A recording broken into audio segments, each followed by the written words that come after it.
हमारा चलेगा व्याकरण। व्याकरण जैसे फर्स्ट टॉपिक है इसमें वर्ण के बारे में। जिस तरह एबीसीडी में अक्षर है ना, अल्फाबेट में एबीसीडी जेड तक होता है ना, सेम इसी तरह भी हम भी जानते हैं और हम पढ़ते हैं हिंदी में कि नहीं पढ़ते हैं। तो टोटल कितने अक्षर होते हैं? 52 गो है। क्या वो है?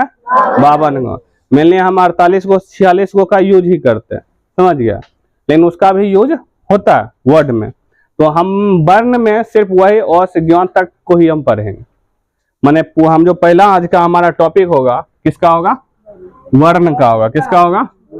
वर्ण का।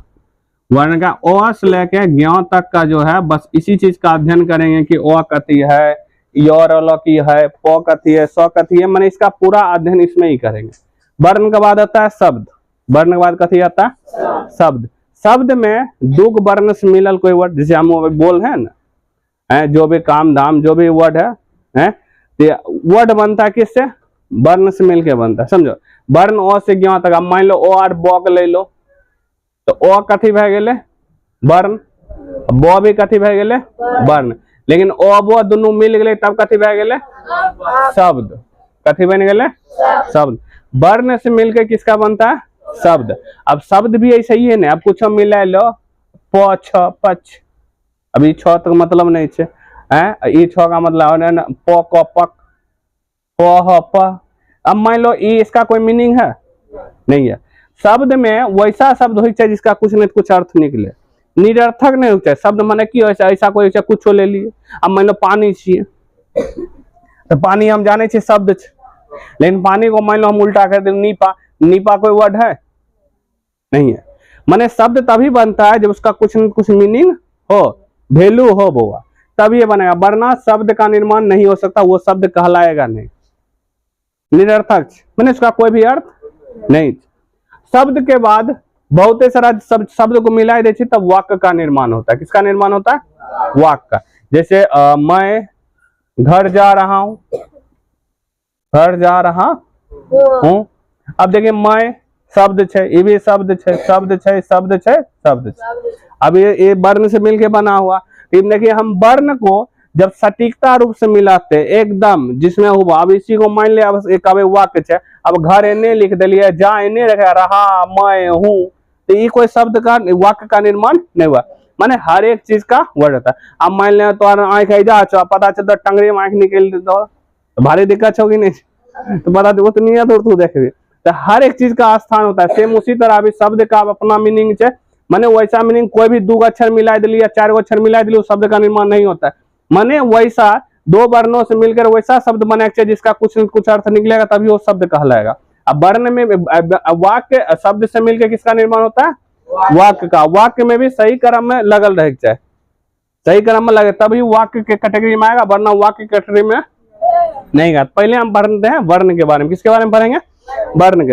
देखो वर्ण या अक्षर एक ही को बोलते हैं। तो वर्ण है कि देखो, वर्ण उन मूल ध्वनि को कहते हैं जिसका खंड या टुकड़ा नहीं कर सकलिए। वर्ण उन मूल ध्वनि को कहते हैं जिसका खंड या टुकड़ा नहीं किया जा सके, उसको क्या बोलेंगे? वर्ण के। देखो खंड, खंड या टुकड़ा, खंड या टुकड़ा माने वैसा चीज हम बोले जिसको टुकड़ा नहीं कहते। जैसे ओ को आप बैठ सकता है, अब बताओ ओ को तोड़ेंगे? नहीं तोड़ सकते। जैसे अगर अब है, अब को हम तोड़ दिलिए, ओ में टूट गए, अब बो में टूट गए, टूट गए कि नहीं टूट गए? तो अब टूट गया, लेकिन ओ टूटेगा? अब नहीं टूटेगा। माने जो नहीं टूट सकता वही का वर्ण उन मूल ध्वनि को, ध्वनि माने मुंह से निकले, मुंह से जो निकलता है, मूल माने मुंह से जो निकलता है, मुंह से जो ध्वनि निकलता है, माने वैसा ध्वनि जिसको हम खंड यानी उसको तोड़ नहीं सकते हैं, तोड़ नहीं सकते, उसको की कहेंगे? वर्ण। अब क्वेश्चन पूछेगा कैसे एग्जाम में, क्या कि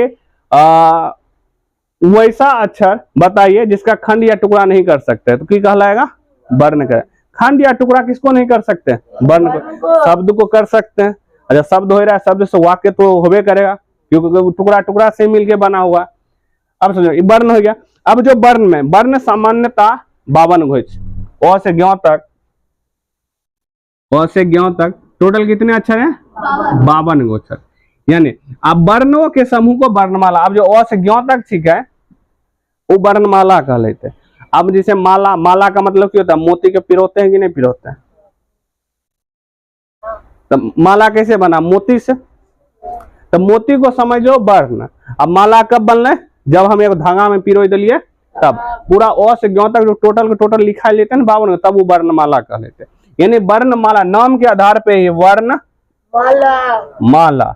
यानी जब वर्ण को किसी एक क्रम में, जो उसका क्रम से मेन रूप से, अब ये जहां तहां नहीं, जब मेन उसका क्रम है, उस क्रम में जब उसको लिखल जाए तब वो की कहलाएगा, वर्णमाला। इसलिए बढ़ते वर्णों के समूह को हम की बोले वर्णमाला कहिए। तब देखो भाषा की सबसे छोटी इकाई वर्ण है। भाषा की, अब इससे कोई छोटा अच्छा है बताओ? सबसे छोटी इकाई माने मात्रा जिससे निर्माण हुआ। जैसे दीवार ही देखो, जो दिख रहा है दीवार, दीवार का निर्माण किससे हुआ? ईंट से। मेनली देखा है सबसे छोटा, ऐसे ईंट से भी छोटा भाग उसका कंच है, लेकिन मेनली ओवरऑल देखे तो ईंट से निर्माण हुआ कि नहीं? समझ लो ईंट एक वर्ण है। अब एक लाइन लगाए दो, उसको शब्द बनाए दो, जब पूरा दीवार बन गया, वाक्य को निर्माण कर दो। तो वही के वर्ण जो है किसी भी ध्वनि का सबसे छोटी इकाई है। छोटी इकाई माने कि उससे ही काउंटिंग स्टार्ट करता है। जिस तरह हम वजन को किससे मापते हैं? केजी मापते हैं कि नहीं मापते हैं? पानी उनी को, तरल पदार्थ को लीटर मापते हैं कि नहीं लीटर मापते हैं? की जब भी दुकानदार लोग जब भी 1 किलो दूध दे दो, ऐसे समझ जाएगा। लेकिन 1 किलो दूध बोलना है गलत होता। कहे वहां दर तुम वहां पर लीटर मुझको तोलेगा, 1 लीटर दूध दो, ये बोलेगा कि नहीं बोलेगा कि 1 किलो दूध दो? अब जाएगा ये वहां पे मान लो आम से केला, अब बोलेगा 5 किलोमीटर आम दो, तो 5 किलोमीटर आम दो। मतलब सबको तौले के लिए हम वजन को नापते हैं, किससे मापते हैं? केजी में। अब तो किलोमीटर को दूरी मापा जाए कि नहीं मापा जाए? तो हर एक चीज का इकाई, उसीलिए इकाई मतलब इसका एक टुकड़ा किसका है? तो वर्ण को हमें ध्वनि का एक इकाई क्या कहलाता है? वर्ण। क्योंकि वर्ण से ही सब चीज का निर्माण हुआ है, हिंदी में खास करके। अगर आप मौखिक आधार पे भाषा की सबसे छोटी इकाई ध्वनि, मुंह से जब बोलबे सबसे छोटी इकाई ध्वनि, मुंह से बोलते, इसे पूछता नहीं है क्वेश्चन। अब अर्थ के आधार पर भाषा के छोटी इकाई हुआ शब्द चाहिए अर्थ यानी जिसका मीनिंग निकले। अब अ का कोई मीनिंग निकले, अर्थ बने जिसका कुछ मीनिंग लिखे। तो अर्थ से किसका निर्माण होता है? शब्द का। अब अ का कोई मीनिंग है अकेला, क का कोई मीनिंग है? जब हम मिला देते हैं ओ वो अब आम, तब इसका देखो मीनिंग हुआ आम, हाँ खाए वाला है। आ का कोई मीनिंग है? नहीं है। कुछ ऐसा वर्ड है जो अकेलों में कुछ मीनिंग दे देता है, लेकिन मैक्सिमम नहीं देता। तो समझ गए? माने अर्थ के आधार पर सबसे छोटी इकाई कथी है? शब्द है। अर्थ माने कि मीनिंग लिख ले, अर्थ का इंग्लिश मीनिंग जिसका कुछ ना कुछ मीनिंग निकले। अ का कोई मीनिंग है, क का कोई मीनिंग नहीं है, तो मीनिंग किसका निकलेगा? तो ये सब मीनिंग को ध्यान नहीं रखना। बस यहाँ जिसका खंड या टुकड़ा नहीं कर सकते तो वर्ण कहेंगे। समझ गया? वर्ण में टोटल 52 अक्षर हुए, और जब 52 अक्षर को सही क्रम में लिखे लिए तो वर्णों के समूह को वर्णमाला कहेंगे कि नहीं कहेंगे? अब जो वर्णमाला जैसे है तो इसके बारे में हम जान लिया। अब जानते हैं वर्ण क्या प्रकार हो, जैसे सबका बाल बच्चा होता है कि नहीं होता? हो तो क्या बोल दे। तो वर्ण 2 प्रकार का, क्या प्रकार का होता है? एक होता है स्वर वर्ण, व्यंजन वर्ण। अब स्वर वर्ण देखो इसका मतलब क्या? ओ आ। स्वर वर्ण यानी vowel, A I O you पढ़ता है कि नहीं होता? अब तो कभी गौर किया है ए ई आई ओ यू ही थोड़ा ओ से मतलब ओ आ और ए ई माता है। देखो ए से और डबल ए से हाँ, और बाद बोलना हमरा नहीं आता है ना। हाँ हमरो आवे देख ली, सीख गए। देखो यहाँ अब देखिए ए डबल ए आया, देखो वॉवेल में ए ई आई ओ यू आवे। देखो A E double E U double O E A I O, माने ई 5 गो में ही ओ और ए ई का निर्माण होले कि नहीं होले? इसलिए जो स्वर वर्ण ठीक है यही ओ और ए ई से निर्माण होता है। किसका? स्वर वर्ण का। यानी स्वर वर्ण उसको क्या किसको बोलेंगे? जिसको बोले में किसी दूसरे वर्ण की सहायता नहीं ली जाए। देखो स्वर वर्ण। अब अ को क में देखो क जे छे, क में क को बोले में ओ ले क, तो क में ओ आ रहा है कि नहीं आ रहा? क को नमारे पर रहा है कि नहीं भाई? जब नमारे पर रहा है यानी क में किसको सेट हो रहा है? ओ को। माने कि इसका मतलब कि व्यंजन वर्ण है। सीधा सा पहले दिमाग में सटीकता से घुसाएगा। ओ से यह ओ ये में आवे है, दोसर ने शब्द सहायता ले एकदम क में ओ आवे यानी सहायता ले यानी व्यंजन वर्ण हो गया। अब क से लेके ज्ञ तक टोटल कथी है? व्यंजन वर्ण। वर्ण कितने प्रकार होते हैं? 2 प्रकार, स्वर वर्ण, व्यंजन। स्वर वर्ण के एग्जाम्पल भी लिखेगा ओ और ओ आ ए ओ आ हर सही ए वाला लिख देगा। और व्यंजन वर्ण में को, इसको कबर के चबर कैसे बोलते हैं? क ख में, च छ पूरा लिख देगा, ट ठ त थ प फ य र ल लिख देगा। इस किस में आ जाएगा? व्यंजन वर्ण में। किसमें आ जाएगा? व्यंजन वर्ण में आ जाएगा। तो स्वर वर्ण, व्यंजन वर्ण। ए गधेरी कांधन भेल पतिच लगेगा नहीं सन पराठा मिजाज तो यहाँ ना जाएगा। पढ़ाई को नहीं ले रहा है सही से, का मतलब क्या? बाप माँ के पैसा का फूटा नहीं झाड़ रहा। खुशनसीब होता है वो गरीब जिसको एजुकेशन मिलता है, याद रखिए। मेरे रोड पर वाला पता कर, मैक्सिमम को जब पढ़ाइयों नहीं भेजता है माँ बाप, और पढ़ाइयों भेजता है तो बेचारा दिन भर काम करे में लगल रहता है। खुशनसीब है बुआ जरा गार्जियन एजुकेशन दे रहा है, और जो एजुकेशन में पैसा नहीं दे रहा है का मतलब गार्जियन पढ़ाई नहीं रहा। क्या कि टीचर बुआ है, क्योंकि एक टीचर के साथ बेईमानी करेगा, फिर उस टीचर के साथ तू बेईमानी नहीं कर सकता। एक चीज को हमेशा याद रखिए, एक टीचर को सिर्फ एक ही बार तू बेईमानी कर सकता है।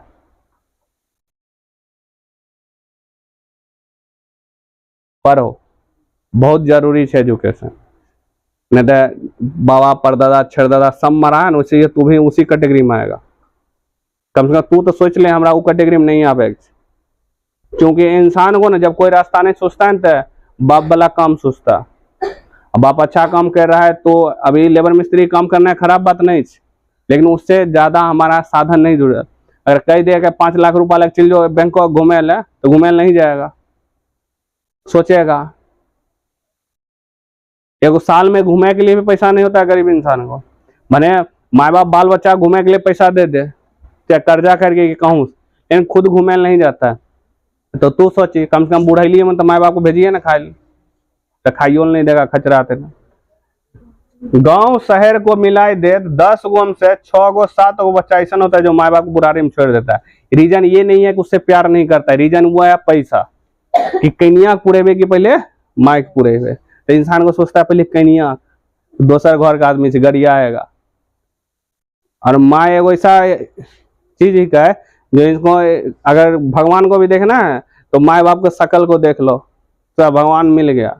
नहीं तो पत्थर में खोजे के बाद देख लिया ना, माँ खाने नहीं देगा, 56 प्रकार का भोग लगाएगा शिव चर्चा सबके लिए।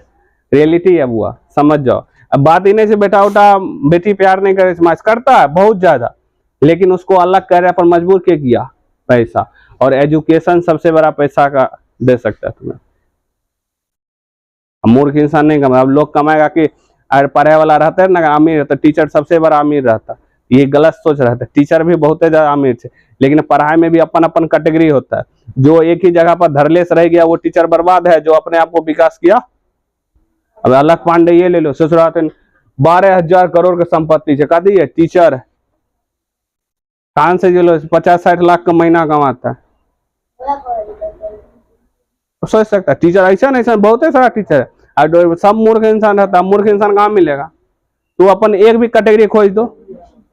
अब तो बोलेगा विधायक उधायक, तो याद रखे राजनेता लोग ना बने एजुकेशन से पढ़ल नहीं हो, लेकिन दिमाग पढ़े वाला से भी बाप बनल है। वो दोसर के लूटे के लिए PhD करने रहता है। वो झूठ के ना बोले ठीक है, अब मुंह पर दिखे कि नहीं चाहे फ्रेश कि झूठ के ना बोलिए वो सब PhD करे, इसलिए खुद को सुधारो।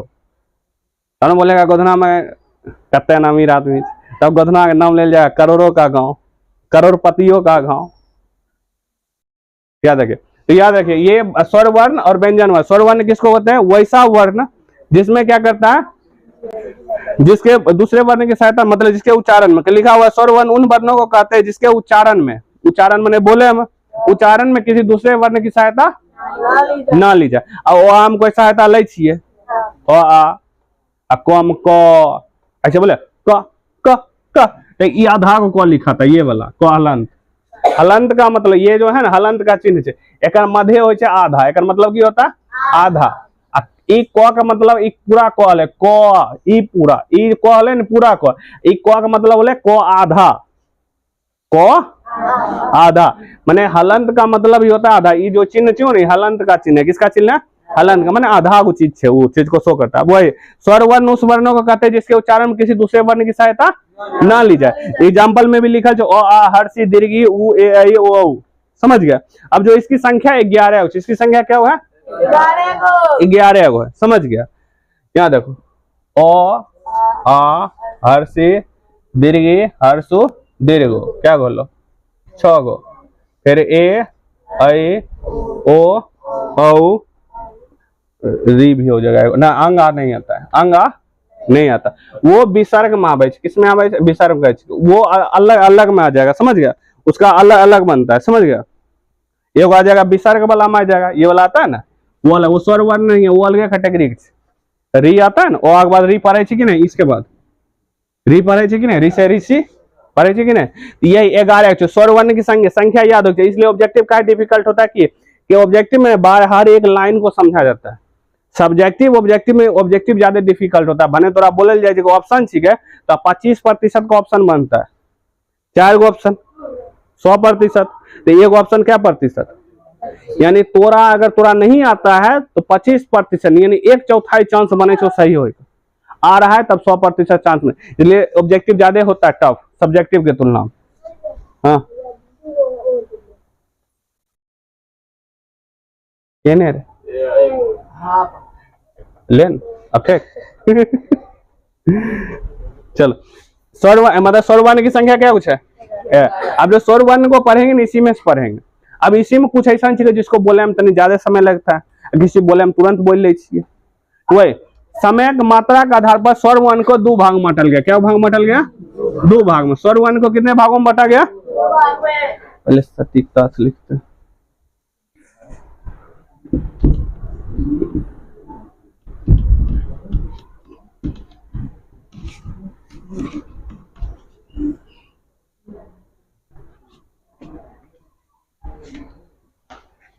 दो स्वर वर्ण क्या भाग में? 2 भाग में, एक हरा स्वर एगो दीर्घ स्वर। समझ। एक और होता है प्लुत स्वर। कौन स्वर होता है? प्लुत स्वर। समझ गया। लेकिन इसको नहीं पढ़ना, इसको नहीं पढ़ना। क्या है क्या प्लुत स्वर सिर्फ संस्कृत में आता है। पूछेगा हिंदी में स्वर वर्ण क्या प्रकार हो चुके? 2 प्रकार के। स्वर वर्ण कितने प्रकार के होते हैं? 2।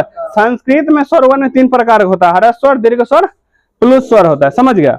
अब इसमें जो है देखो हर जो इसमें मात्रा मतलब जिसको बोले हम ज्यादा समय लगे उसको कम समय लगे। हरा स्वर दीर्घ का मतलब होता है कि नहीं लंबा, दीर्घ उत्तरीय प्रश्न यानी लंबा वाला लॉन्ग क्वेश्चन है होता है कि नहीं। हरा स्वर मतलब जिसको बोले हमें कम समय लगे। समय के आधार पर स्वर वर्ण की को क्या भाग में बांटा गया? 2 भाग। वही लिखा हुआ है इसमें। समय वो मात्रा के आधार पर स्वर वर्ण को 2 भाग में बांटा गया। पहला हरा स्वर, दूसरा से दीर्घ स्वर। हरस का मतलब होता है शॉर्ट, स्वर मतलब भॉवेल। समझ गया। भॉवेल होता है ना 5 गो, तो अभी बतले ओ और ए में खाली भॉवेल है, ठीक है। तो हरस स्वर जिसको बोलने में 1 मात्रा का समय लगे यानी बहुत कम समय लगेगा तो उसको बोलते हैं हरस स्वर। और जब किसी मतलब ओ सिर्फ यही ओ आ, क्योंकि हरस स्वर क्या हुआ है? हरस स्वर की संख्या कितनी है? 11 गो। प्रकार दुग 6। प्रकार माने भेद, बाल बच्चा। समझ गया। ऊ मतलब 6 बाल बच्चा का मतलब बाप क्या उछी के। समझ गया। तो क्या उछी के 11। तो ओ आ हर्षी दीर्घी, उ हर्षु दीर्घु, अगर री ए ऐ ओ औ, बस ये हो गया। ये स्वर वर्ण की संख्या है। स्वर वर्ण प्रकार क्या है? 2 गो। दीर्घ स्वर मान प्लुत स्वर नहीं है। हरा स्वर मतलब जिसको कम समय लगे बोले में, और दीर्घ स्वर माने जिसको बोले में कितने समय लगे? ज्यादा समय लगे। अब तो ध्यान याद है ओ आ, देखिए ओ आ ई दीर्घ ई, इसको बोले में देखिए ये वाला सेकंड वाला है, इसको ज्यादा समय लग रहा है कि नहीं लग रहा है? ओकर बात ये सब समय लेबे करेगा ई को छोड़। समझ गया।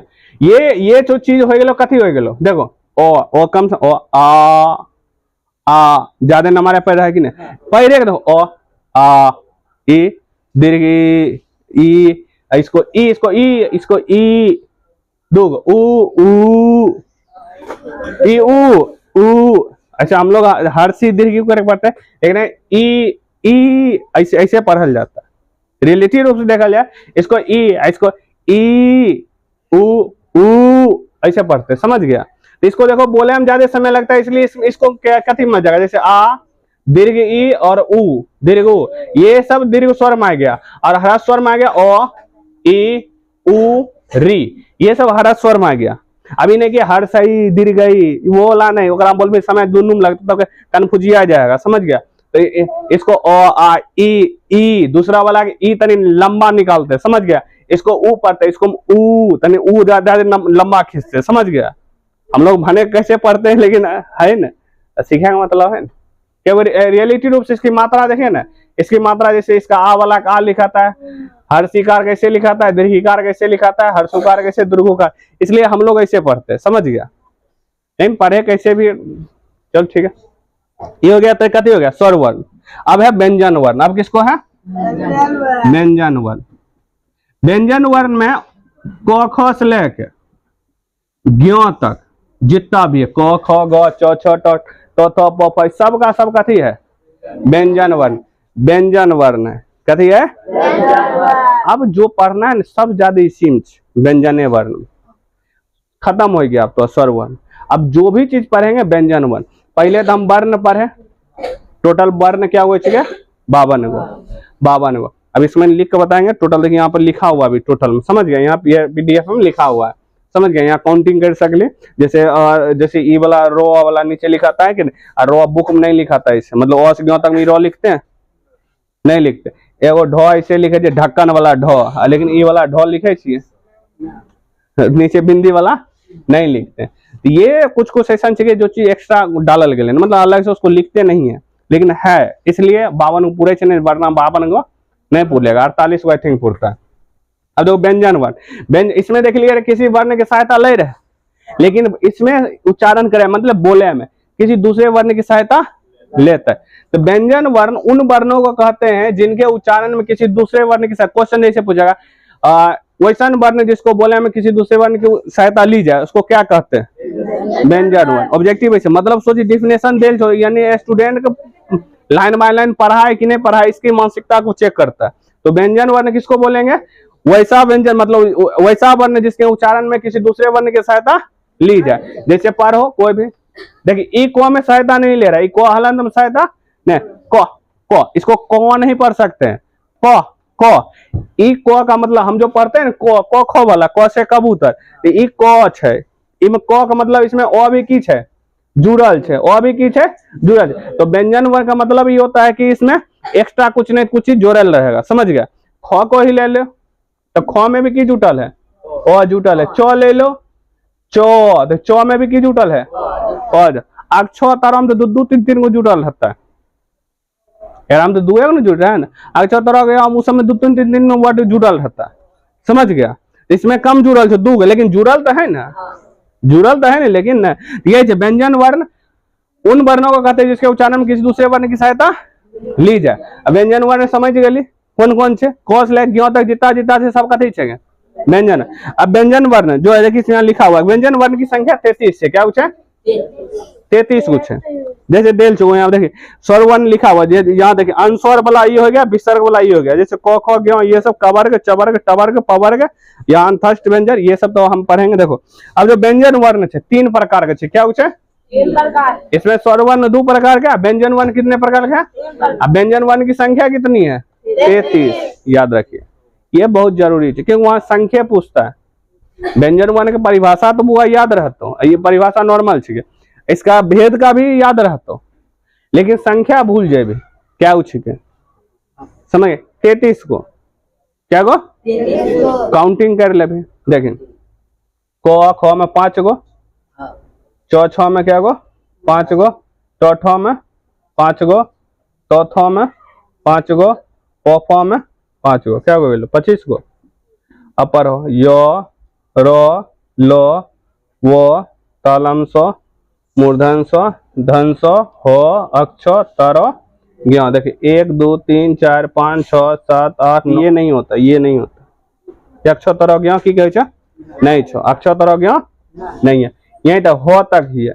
इसलिए बहुत सारा टीचर तक भी हो तक सीखबे, बहुत सारा बच्चों को देख लिए हो तक सीखता है, ये 3 को छोड़ देता है। देखो यहाँ से व्यंजन वर्ण 33 गो ले, समझ गए, इसको ध्यान रखिए अक्षर तरह के, क्योंकि इसमें देखो दो वर्ण की सहायता, लेकिन इसमें 2 वर्ण की है अधिक की सहायता ली गए, समझ गया। तो स्वर वर्ण की संख्या 11 को, व्यंजन वर्ण की संख्या 33 को होता है, समझ गया। स्वर अब व्यंजन वर्ण क्या प्रकार को है? 3 प्रकार के। क्या प्रकार का? 3 प्रकार। कौन कौन से? स्पर्श व्यंजन। कौन कौन से? स्पर्श व्यंजन, और बाद अंतस्थ व्यंजन, और बाद ऊष्म व्यंजन। स्पर्श का माने हो छूना,